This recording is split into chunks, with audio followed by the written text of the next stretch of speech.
Good morning, people. I've been wanting to say that for like a month and a half now. So thank you for being here. So who is actually a morning person? Yeah, good. I'm definitely a morning person too. I remember when I was like 4 years old, I would wake up, 6 o'clock, and then go under the kitchen table, grab one of the like big stocky phones, and crawl under there and dial 703-938-7518. I get an answer, and it's like, hello? I'm like, hey, Nanny, can you come pick me up? And she goes, well, Madison, is your mom awake? Did you ask her? I'm like, no, but it's okay. And, she'd come pick me up. So I would spend most of my days there. My siblings would too. It's just the up button. But that's just kind of where, I think I'm going backwards. Upside down. So cycle. But that's why I wanted to start with this slide. These are my grandparents. My nanny on the left, my nanny and papa, me, and then my grandfather, who I said good morning to first at sunrise. So, oh geez, I was like, this is great, okay. So, morning time, I've always been a morning person. So great, I'm like drawing a blank right now on who I am because I just kind of want to know who you guys are. Grew up going to my grandparents' house, in my grandfather's workshop. I'd sweep up after him. I'd spend a lot of time with them. I've always been an athlete. Grew up playing a bunch of sports, gymnastics. I was a soccer player, basketball, swimmer. I kind of combined the two. I used to do a flip throw-in. Does anybody know what a flip throw-in is? It's when you do like a front handspring and then you throw the soccer ball in and it goes like halfway across the field. That's what I would do. I just, bounce around. But, I say this for a reason because I think I messed my body up. And I've actually lost all muscle in my thumb. I can't bend my wrist anymore. And so I went to the doctor. They told me I had rheumatoid arthritis. And I go, I'm in 7th grade. I'm like, I don't think so. But ever since then is when I really got into being like clean, eating good foods. Because there's no way I was taking methotrexate. And, everybody in my life, you don't know what to do. I guess when doctors tell you what to do, you're like, okay, I'll do that. But something inside of me is like, no, don't, that's not the right thing. So I started working on farms So I was in 7th grade when they told me that. So I guess I went through high school, maybe like college. So 2010 is when I started working on farms.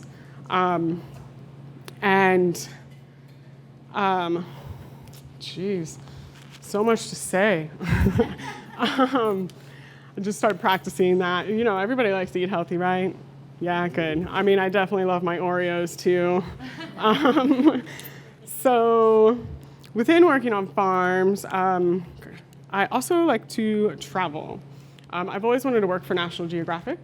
I did not want to go to school, but thankfully, my parents were like, all right, Maddie, we're gonna help you and you're gonna go to school. So I'm like, all right, I guess I won't travel around the world and maybe be a journalist and meet people, sit in their homes and get to know them. That's what I wanted to do, talk to people and get to know their cultures. I love animals too. But so first year of college, where I studied in University of Illinois at Chicago, I took a trip to Cambodia. This is Cambodia. This is actually in the fields where, is anybody familiar with the killing fields? Like Pol Pot, yeah. So this is actually right in that area. I'm just gonna kind of go through slides as I talk. There's Angkor Wat. But something that so many people were telling me, okay, Maddie, when you go to Cambodia, it's gonna be such a culture shock. But when I went, I felt like I fit in. I was like, wow, this is like my place. And then when I came back to America is when I had the culture shock. I was like, hey, Ma, you need me to help you do anything? And wow, nobody told me my scarf wasn't symmetrical. Jeez, everybody's staring at me. So I asked my mom, I was like, do you need any help with anything? She goes, yeah, go to the grocery store. I'm like, okay, no problem. Have the list. I walk into the Giant from, I'm from Vienna, Virginia. So did I hear Vienna? DC, all right. Go Nats, I don't know. go Redskins. Commanders. So anyways, I walked into the grocery store and my jaw just dropped to the floor. I was like, what is this?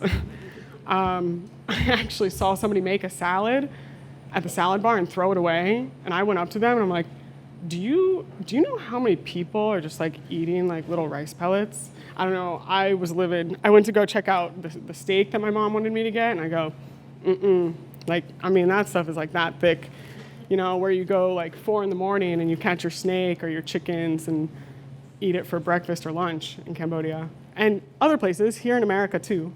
But Cambodia was definitely changed my life in 2010. So here's me trying to think that I was a National Geographic photographer. It's actually amazing. In this photo here of this little boy was like 8 years old. And I asked him to stand in front of this blue door, and he instantly just like put his arms out like that. I'm like, oh, that rocks. Yeah, and then this guy was on like a little boat going to like another little island, and he was just staring at me dead, dead in the camera lens, I guess. So moving forward, yeah,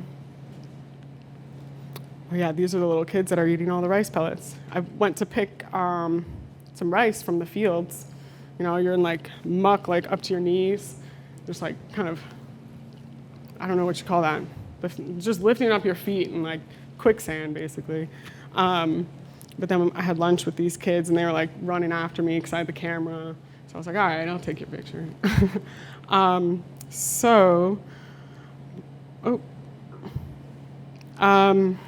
Okay, let me get back on track.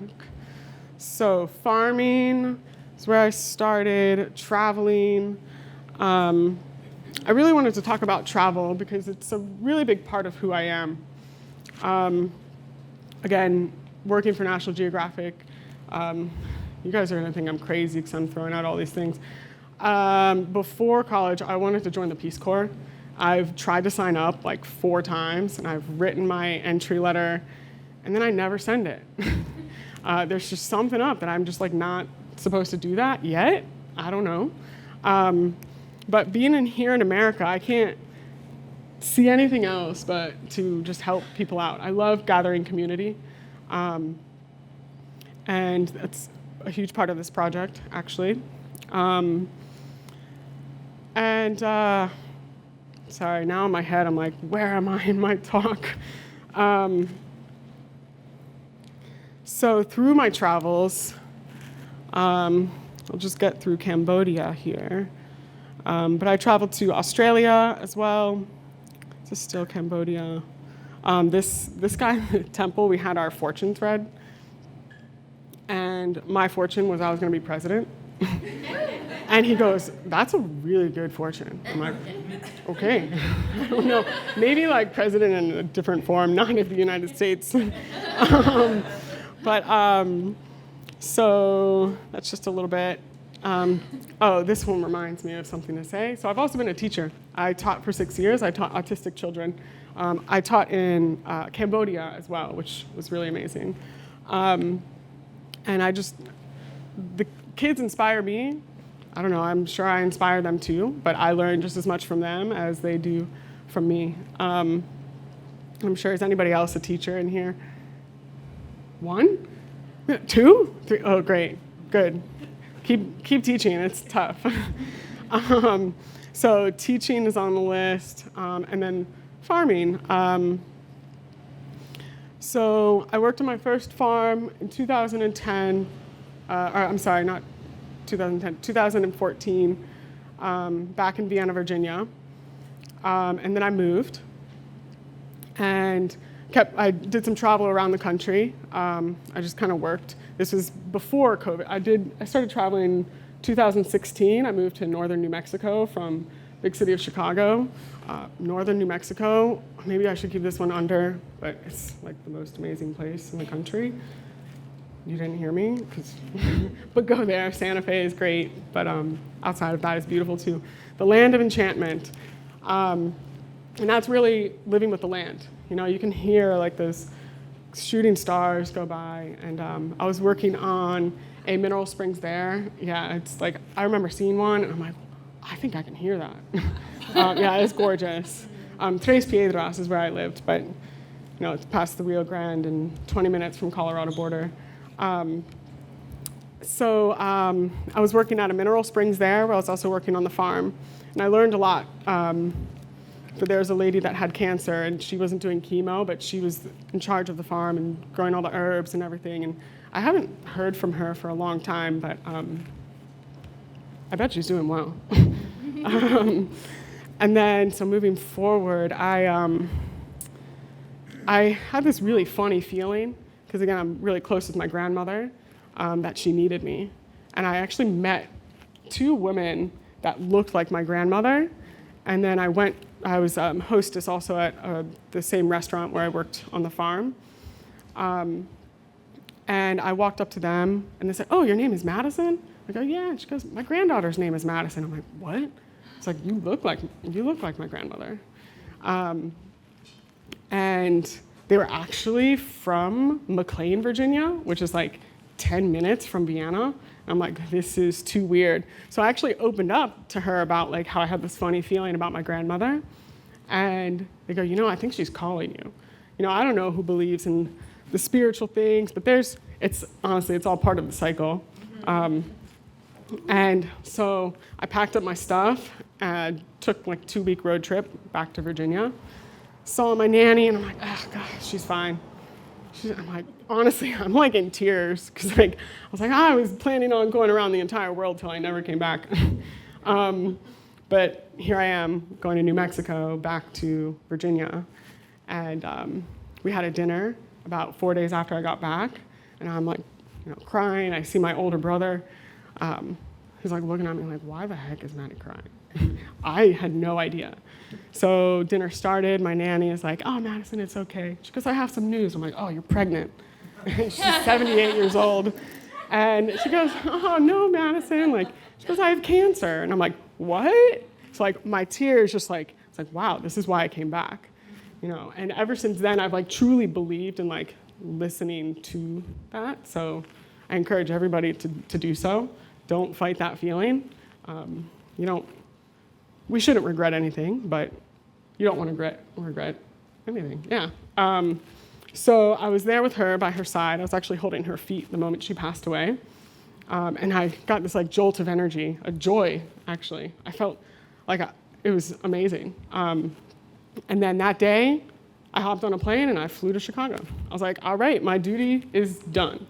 I had a great time, kept traveling, did some more volunteer work in Louisiana, and there's Australia. The EAC, you can't tell, but there's like a line in the ocean. You're like, oh, that's where the turtles go down. Yeah, you should say that on the mic. And I went on a safari in Africa. That's a lion, giraffe. Cool, I like bones. So I just wanted to get to this slide here because I decided to, for a year, travel around the country and live in my car, outside, connections. It's great to keep the connections because they're like, oh, I'm going to Switzerland. You can just stay at my house. I'm like, cool. So I ended up finding a little job so I could take my stuff out of my car, and I worked for Lyft. What interesting. I won't share stories, but and then, I guess I'm just like a little gypsy, I don't know, going around trying to find like where I want to set my roots. Because Vienna, Virginia is not that place. And so with me traveling around, actually I did go back to Virginia and I worked on a 200-acre farm. Wait, I skipped a whole part. Let's go back to volunteer. There we go. This is the volunteer work. It was for disaster relief. It's with all hands volunteers. If anybody is wanting to volunteer, you can absolutely sign up for all hands. They're here in Florida, they're in North Carolina right now, but they're all over the world. But this house in particular changed my perspective. I was the leader of about 20 people, saying, hey, okay, you work there, blah, blah, blah. And there was this big bus that pulled up in the front one day. I'm like, what? Who are these people? And it's like all these, I'm 33, so when I look at like 22-year-olds now, I'm like, oh my God, they're babies. But I saw all of these like men walking off the bus, and I'm like, who are these guys? And it turns out they were the Baylor baseball team, and they were looking to help. So I was like, yeah, let's get them in there. What would have taken us like another 4 hours, they helped us get done in like 40 minutes, like shoveling stuff and bringing all the stuff to the front of the road. And I called the Tom, the owner of the house, and I go, hey, the Baylor baseball team is helping. Do you want to come meet them? And he goes, oh yeah, sure. He showed up, and I go, okay, do you want to take a picture? And I go, do you want to be in front of your house? And he goes, well, that's my house, but that's all my stuff. And I go, whoa, like I didn't even like think about it in that perspective, like where. So we actually took a picture in front of all the stuff. The pile was actually higher. And so that just kind of changed my perspective. That was inside the house. So volunteer. It led me to travel to Nepal. This is the Annapurna Mountains. I did a 5-day trek up here. They had a festival, so we had like a week off of volunteering. And it was more so like setting up schools instead of demolition. It was setting up schools for like bricks and, for the kids. And my intention for going to Nepal was, yes, first to volunteer, but I packed, my backpack thinking I was going to be there for 9 months. And again, not coming back. But I did that 5-day trek, and I got to the top of this mountain, and I'm watching the sunset. I'm like, wow, this is amazing. And I had this feeling run through me, like, I have to go home. I'm like, what?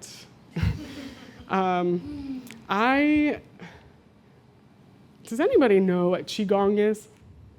Tai Chi? Yeah. So I've been practicing that for some time. And I've read some books. I actually forget the name of this book. But they climb to the top. They go far and wide to travel, right, to find their place. But they realize it's all the way back home. So when I got to the top of this mountain and I had that feeling, I'm like, are you kidding me?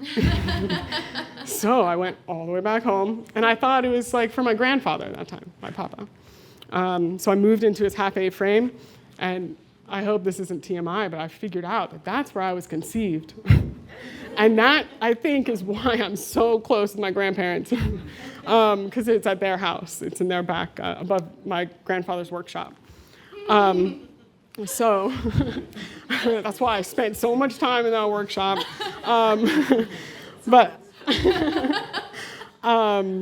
So I moved back. He's totally fine. This guy is forever living. He ended up, I was there for about 2 years, and that's when I worked on the 200-acre farm. And it's called Whitehall Farm. It's no longer a farm anymore. Best boss that I've ever had in my life, Jeff. He happened to pass away from a heart attack in his wife's arms, which is like, I guess maybe the best way to go. Jeff, wherever you are. And then my grandfather decided to move down to Florida. So I was like, all right, well, if you're moving to Florida, I'm not staying in Virginia. So I was like, all right, I've been traveling a lot. I want to root myself because I like to grow plants. I want to grow my own food. So I moved to Asheville, North Carolina. I was there. I actually found a farm to work on there. I told Jeff that I was like, Jeff, when I move to North Carolina, I'm gonna open up an ice cream stand or a milkshake stand and call it for Old Time Shakes. And he goes, all right. So when I moved to North Carolina, I found one of like the organic farms in the area, and they had, oh hey, book club people that I've only seen on Zoom. Yeah. So I found an organic farm to work on, and they said, hey, well, we're opening up an ice cream shop and we need a manager. And I'm like, what? And the ice cream shop, can anybody guess what this ice cream shop is called? Time Shakes? Nice guess. I wasn't thinking that. No, Mint to Be. And I'm like, what? So I called Jeff and I'm like, yo, man, I'm making my milkshakes. So it was really cool. I was the manager of that. I ran it. I would work in the farm as well. I hired the people, came up with the milkshakes. It was honestly one of my favorite jobs ever. But with these wrist problems, there was one day I was looking at the machine. I'm like, wow, I cannot make one scoop today. So again, eat your healthy foods. Don't be inflamed with sugar. So let's go. Okay. So this is my story with Annapurna. I'm moving back. And then, so still in North Carolina, working on that farm. My grandfather starts calling me. Oh, okay. My grandfather calls me and, he's like, yeah, Maddie, Florida's way better than Asheville. And I'm like, why is he saying this to me? And, after a couple of times him saying that, I'm like, I think he wants me to be close. So I took one of my trips down here. I've been traveling down here since 2016, but finally moved down in 2022. And please, I hope nobody takes this like offensively or anything, but I'm sitting on the beach in Jupiter, and I'm like, man, what am I gonna do around all these old people? Like, what in the world? And about a month or so, I started working at Kelsey Brew House the first time I moved here, because I saw art. I don't drink alcohol. It hurts my joints. But there I am slinging drinks, but it's because the art is there. My friend Ryan Darling, who actually painted that surfboard up there. Do you know Ryan Darling? Oh, yeah. So he was like, Maddie, you gotta check out this place called Northwood Art Music Warehouse. There's a guy named Maximo Caminaris. You can just go in the warehouse and put up your canvas, and it took me about 2 months to really get over, because I was just working my butt off. And I finally showed up on April 20th, 2022, and I'm like, whoa, you're telling me that I can just put my big, I can't say ASS, big canvases on the wall and just start painting? He goes, yeah. So I've kind of been here ever since. I did not start painting in here, but there's another warehouse there. You guys are more than welcome to walk through the gravel yard. I don't think any of the other artists are here right now, but there's a whole other studio space there. At first, Maximo wasn't there. He had another studio, and it was just me and 3 other artists painting every single day. Joe, the owner of Northwood, was like, oh, this is going to change into a brewery or a winery. So we're like, okay, we're taking our canvases down today. But since so many artists started gathering in that space, we cleared out the other 2 warehouses. That was just more of collections of things that we're going to decorate this place with. And we turned it into 2 more art studios. So I was painting back there, but I've decided to just have this as my gallery space and just work from my home. I feel like there's so many things I still want to talk about, which I guess I should talk about this National Geographic project real quick. Backing up, during my travels, one time when I was at home, I took a back road, and I saw just some pile of stuff people were throwing out, long piece, a tall tarp, and I look under the tarp and I found 360 National Geographic books gold etching. I'm like, what? Do I take these? I'm literally looking around and nobody else is there. So I was like, I have to. Thank gosh my car was clean. There's a reason I cleaned it, I guess. So I packed up all the books. And again, this was like 8 years ago. I met the gentleman. I went up to his door and I was like about to knock. And then he just opened the door and he goes, I was wondering who was going to take those. And I go, well, and instantly I was like, sir, I'm going to do a project with these one day. His name is John. And my first intention, it's years 1982 to 2016. My first intention was to make a huge collage just to see how like time passes, right? And the similarities and whatnot. But through the years of me traveling, not having a space to do so, I'm like, well, if I'm going to make these giant panels, like that means I have to stay rooted somewhere. But where is that going to be? So being in this place, carrying these books around, I mean, shoot, guys, there's so much that I haven't told you about myself. I've like moved here, there, over there, and I've carried these books with me because, again, I'm going to do this project.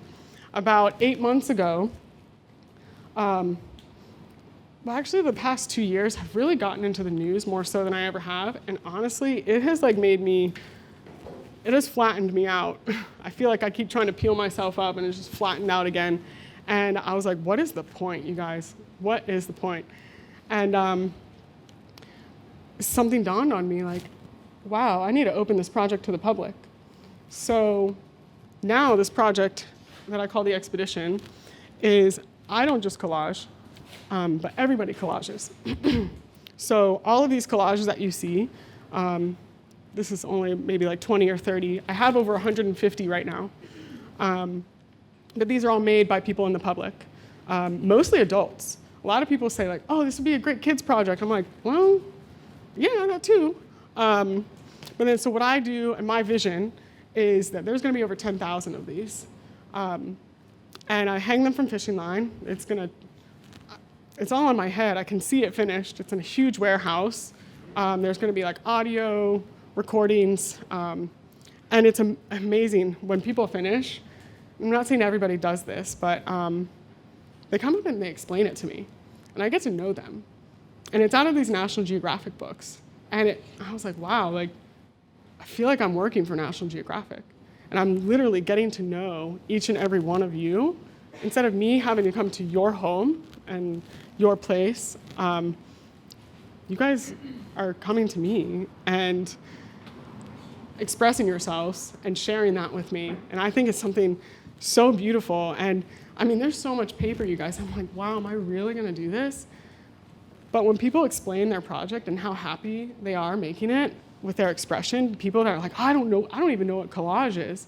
But they are so happy. And that's kind of what keeps me going, is you guys. And in the end, it's going to be a project made by everybody. I'm just putting it together. So, oh, gosh, again, so many things. Sorry, Kathleen. I kept these pictures for the end of the flags in Nepal. I don't know how well y'all can see that, but I'm sure y'all have seen these flags hanging. Actually, a couple weeks ago, it also dawned on me, I'm like, wow, these are very similar to those flags. And just kind of matching the two, I think this has that same purpose of hanging those prayer flags. And these are, just everybody's expression all coming together to make one project. So I put these because these are just a few examples. This is my newest one. And then you can see how the display is here. This was the first picture I took with only 3 strings. And with the 3 strings, I'm like, oh, this is gonna be awesome. And then this one here, something else very quick about me. I love putting events together. I love, obviously, creating community. I had my first Maddie Art Expo last April. It was actually a 10-year anniversary for this green painting, which is number 1 of my collection of 9 of my large paintings. This is number 1, red is number 2, this is number 3, and the purple is number 4. 5, and 6 will come on the Made 2 Art Expo on March 22nd, which will also be the first large installment of over 150 collages that you see here. So I don't know how to end this because I could probably just keep talking now that I'm like more comfortable. So does anybody have questions? Or I don't even know if we have time for questions. Yeah. Oh, yeah. Yeah.